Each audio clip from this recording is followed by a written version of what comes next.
Okay. അപ്പോൾ ഇത്രത്തോളം കാര്യങ്ങൾ ഹാൻഡിൽ ചെയ്യുമ്പോൾ അത്രത്തോളം സ്റ്റാഫ്സും ഉണ്ടാവും എന്നറിയാം. എന്നാലും ഇത് 2011 സ്റ്റാർട്ട് ചെയ്യുന്ന സമയത്ത് എത്ര സ്റ്റാഫാണ് ഉണ്ടായിരുന്നത്? ഇപ്പോൾ എത്ര സ്റ്റാഫിൽ എത്തി നിൽക്കുന്നു?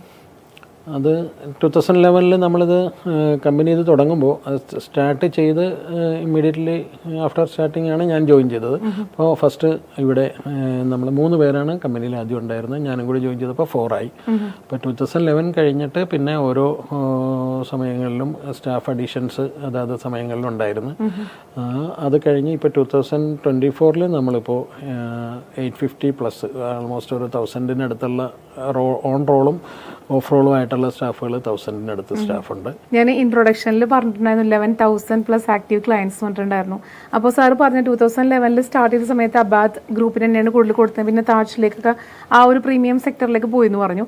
അത് കൂടാതെ ഏറ്റവും വലിയ ഒരു ക്വാണ്ടിറ്റി അല്ലെങ്കിൽ ഏറ്റവും വലിയ ക്വാണ്ടിറ്റിയിൽ ഒരു ഓർഡർ വന്നത് എപ്പോഴായിരുന്നു നമ്മുടെ അബാദ് ഫുഡ്സിന്?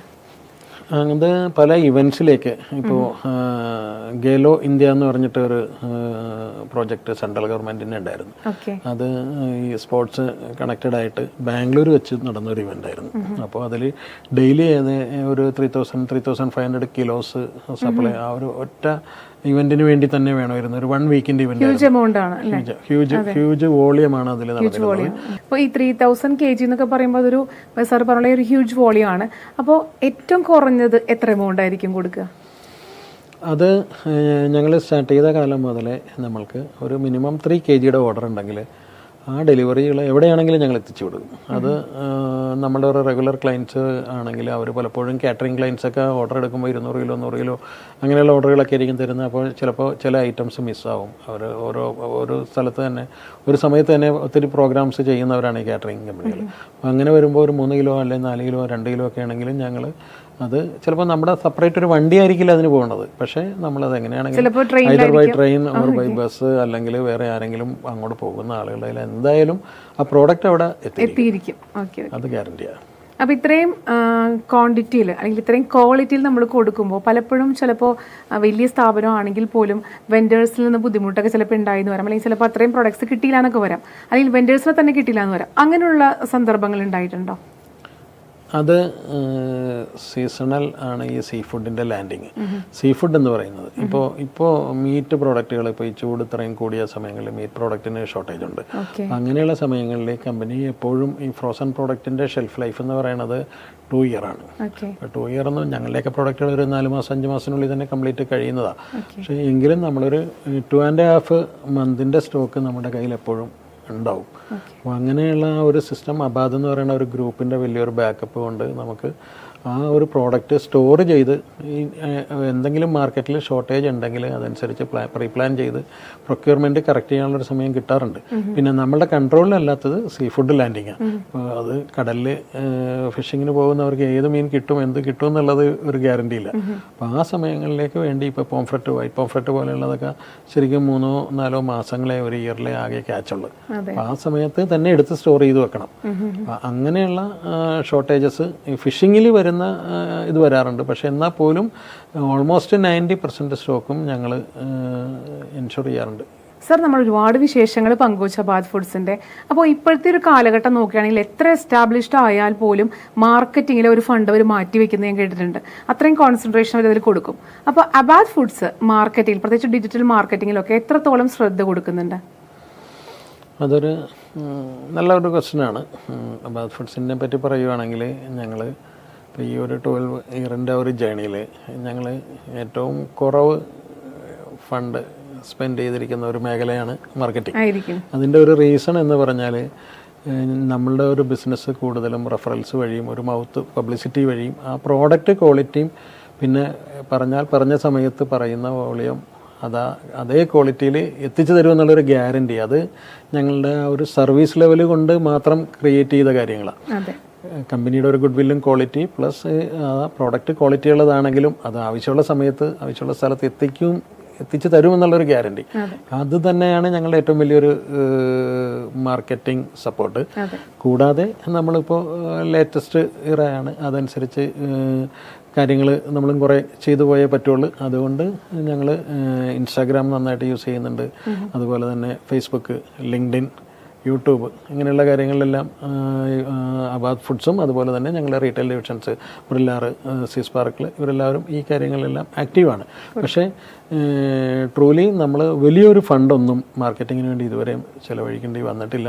പിന്നെ ഞങ്ങളുടെ കൂടെ ബിസിനസ്സിൽ നമ്മളെ സപ്പോർട്ട് ചെയ്യുന്ന ഞങ്ങളെ ഷെയർ ചെയ്യുന്ന ആളുകളുണ്ട്. കാറ്ററിംഗ് അസോസിയേഷൻസ് ഉണ്ട് കേരളയിൽ, അതുപോലെ തന്നെ Kerala hotel and restaurant association എന്ന് പറയുന്നുണ്ട്. അവരുടെ എല്ലാ ഇവൻറ്റ്സ്, സൂപ്പർ മാർക്കറ്റ് അസോസിയേഷൻ ഉണ്ട്, ഇവരുടെ ഇവൻറ്റുകളിൽ ഞങ്ങൾ പാർട്ടിസിപ്പേറ്റ് ചെയ്യാറുണ്ട്. അവർക്ക് ഒരു മാർക്കറ്റിംഗ് അവരുടെ ഒരു ഇവൻറ്റ് കണ്ടക്ട് ചെയ്യാനുള്ള ആ ഒരു ഫണ്ടിൻ്റെ ഒരു ഷെയർ ഞങ്ങൾ എടുക്കാറുണ്ട്. അങ്ങനെയുള്ള ഫംഗ്ഷനുകളിൽ സ്റ്റാളും സാമ്പിളിങ്ങും കാര്യങ്ങളുമായിട്ട് ഞങ്ങൾ ആക്റ്റീവായിട്ട് അതൊരു ബിസിനസ് പാർട്ട്നേഴ്സ് അല്ലെങ്കിൽ ഒരു ബിസിനസ് അസോസിയേറ്റ്സ് അങ്ങോട്ടും ഇങ്ങോട്ടും ഉള്ള ഒരു ഹാൻഡ് ഷെയറിംഗ് ആണ്, അത് ചെയ്യാറുണ്ട്.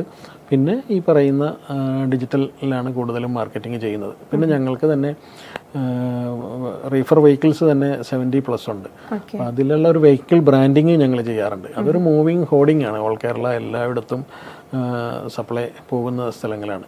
നാഗർകോവിൽ മുതൽ നമ്മൾ അവിടെ കാസർഗോഡ് മംഗലാപുരം വരെ ഓടുന്നതാണ്. പിന്നെ എല്ലാ ബ്രാഞ്ചിലും ചെന്നൈയിലും ബാംഗ്ലൂരും ഒക്കെ ഇതുപോലെയുള്ള ബ്രാൻഡഡ് ആയിട്ടുള്ള വെഹിക്കിൾസ് ഞങ്ങൾക്ക് വലിയ ഒരു അഡ്വാൻറ്റേജ് മാർക്കറ്റിങ്ങിൽ തരുന്നുണ്ട്. പലപ്പോഴും മൂന്നാറിലൊക്കെ സപ്ലൈ പോകുമ്പോൾ ഹിൽ ഏരിയയിൽ അല്ലെങ്കിൽ റിമോട്ട് ഏരിയകളിലൊക്കെ ഈ ഫോറിനേഴ്സ് ഞങ്ങളുടെ ഫിഷിൻ്റെ ഹോർഡിങ് കണ്ടിട്ട് കൈ കാണിച്ച് വണ്ടി നിർത്തിയ കഥകളൊക്കെ ഉണ്ട്. എന്ന് വെച്ചാൽ ഫിഷ് അവിടെ കിട്ടും, അതിൽ ഫിഷ് കിട്ടുന്ന വണ്ടിയാണ്, ഫിഷ് സെയിലുള്ളതാണെന്നുള്ള ഒരു കൺസെപ്റ്റിലാണ് അവർ പറയുന്നത്. പക്ഷേ നമ്മളെല്ലാം പ്രീ ബിൽഡ് പറയാമോ അതെന്താന്ന് പറഞ്ഞു കഴിഞ്ഞാൽ ഈ വലിയൊരു സീർഫിഷിൻ്റെ വലിയൊരു ഇമേജാണ്, ജൈജാൻറ്റിക് ഇമേജാണ് അതിൽ ഒരു ഹോർഡിങ്ങിൽ വണ്ടിയുടെ ബ്രാൻഡിങ് ആയിട്ട് സൈഡിൽ ചെയ്തിരുന്നത്.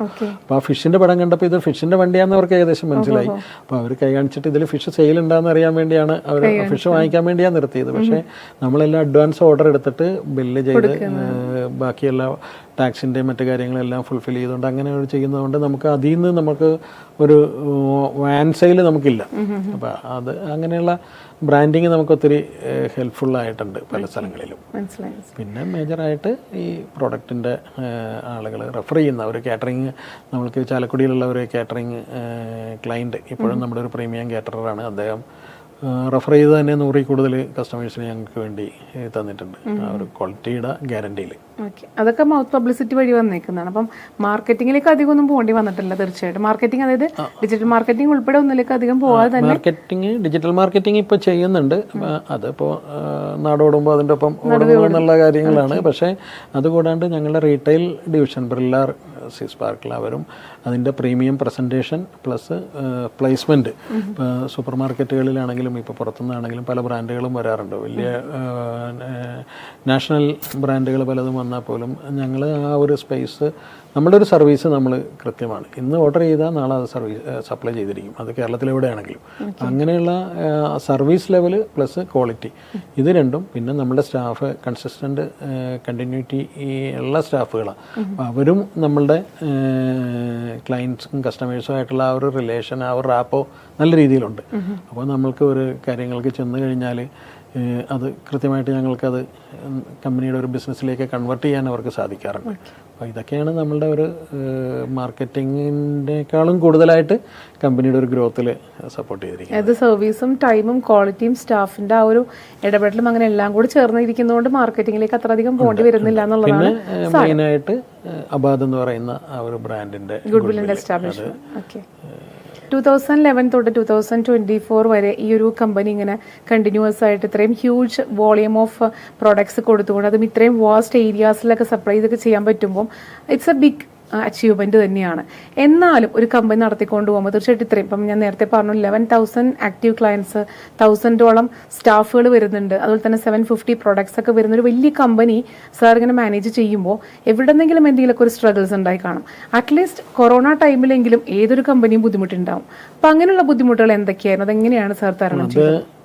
നമ്മൾ 2-3 ഇപ്പോൾ കേരളത്തിൽ മെയിനായിട്ടുണ്ടായിരുന്ന ഇഷ്യൂസ് എല്ലാവരും ഫേസ് ചെയ്തത് തന്നെയാണ്. ഒന്ന് 2018 ഫ്ലഡ്, പിന്നെ അതിനിടയിൽ അതിനു മുമ്പ് നമ്മളൊരു നോട്ട് ബാൻ ഉണ്ടായിരുന്നു, കറൻസി ബാൻ ഉണ്ടായിരുന്നു, അത് കൂടാണ്ട് GST ഇംപ്ലിമെൻറ്റേഷൻ ഉണ്ടായിരുന്നു. ഇതൊക്കെ ബിസിനസ്സിനെ അഫക്റ്റ് ചെയ്തിരുന്ന കാര്യങ്ങളാണ്, കൊറോണ ഓഫ് കോഴ്സ്. അപ്പോൾ ഈ കാലങ്ങളിലെല്ലാം നമ്മളപ്പോൾ GST വന്നപ്പോൾ ഈ ഫുഡ് പ്രോഡക്റ്റുകൾക്ക് GST വന്നു കഴിഞ്ഞപ്പോഴത്തേക്ക് ഈ കാറ്ററിങ്, ഹോട്ടൽ അവർക്കൊക്കെ അത് വലിയ പക്ഷെ അങ്ങനെ അങ്ങനെയുള്ള ഓരോ സമയവും മാറും എന്നുള്ള ഒരു ഇതുകൊണ്ട് തന്നെ ഞങ്ങൾക്ക് ഓവറായിട്ട് വലിയ ബിസിനസ്, ഇതൊരു ഫുഡ് ഇൻഡസ്ട്രി ആയതുകൊണ്ട് ഇപ്പോൾ എന്ത് ബിസിനസ്സിലാണെങ്കിലും ഹെൽത്തും ഫുഡും ഒരിക്കലും ഒഴിവാക്കാൻ പറ്റാത്ത ഒരു ബിസിനസ് സെക്ടറുകളായതുകൊണ്ട് ഞങ്ങൾക്ക് വലുതായിട്ടുള്ള കഷ്ടപ്പാടുകളും ബുദ്ധിമുട്ടുകളൊന്നും ഉണ്ടായില്ല. പക്ഷേ കോവിഡ് ടൈമിൽ കംപ്ലീറ്റ് ഷട്ട് ഡൗണും അതുപോലെ തന്നെയുള്ള ലോക്ക്ഡൗണും കാര്യങ്ങളും എല്ലാം വന്ന ആ പീരീഡിൽ പോലും നമ്മളുടെ കമ്പനി 2 ദിവസമാണ് ഞങ്ങൾ ക്ലോസ് ചെയ്തെന്ന് പറഞ്ഞാൽ സപ്ലൈ കൊടുക്കാൻ പറ്റാതിരുന്നത്.